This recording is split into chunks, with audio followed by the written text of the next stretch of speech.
அரசியலுக்கு யார் வேணாலும் வரலாம், அது ஒரு ஜனநாயக உரிமைன்னு சொல்லுவாங்க.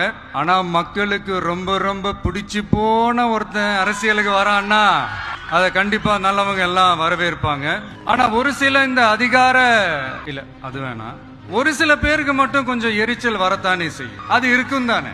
என்னடா இவன் திடீர்னு ஒருத்த என்ட்ரி கொடுத்துட்டானு, இது வரைக்கும் நாம சொன்ன பொய்யெல்லாம் நம்பிக்கிட்டு மக்கள் நமக்கு ஓட்டு போட்டுக்கிட்டு இருந்தாங்களே. ஆனா இப்ப இவன் சொல்றதெல்லாம் பார்த்தா மக்கள் மனசுக்கு ரொம்ப நெருக்கமா வேற இருக்குது. அதுவே நமக்கு ஒரு பெரிய நெருக்கடியாகவும் இருக்குது. இவனை என்ன பண்ணலாம், என்ன செய்யலாம், எப்படி இவனை இது பண்ணலாம், க்ளோஸ் பண்ணலாம் ஒரு கன்ஃபியூஷன் ஒன்று வரும்.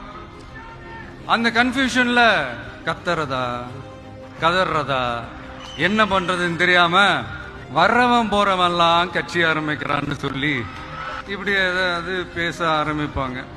இப்போ நம்ம ஆட்சியில் இருக்கிறவங்க நமக்கு எதிராக பேசுறாங்க இல்லையா, அந்த மாதிரி. இப்படிப்பட்ட ஒரு அரசியல் காலத்தில் கொஞ்சம் கூட ஒரு பயம் இல்லாம, ஒரு பதட்டம் இல்லாம, வர்ற எதிர்ப்புகள் எல்லாத்தையும் சும்மா லெஃப்ட் ஹேண்ட்ல டீல் பண்ணிக்கிட்டு, இதோ நம்மளுடைய தமிழக வெற்றி கழகம் முதலாவது ஆண்டை கடந்து இப்ப 2வது ஆண்டுல அடி எடுத்து வைக்கிறோம்.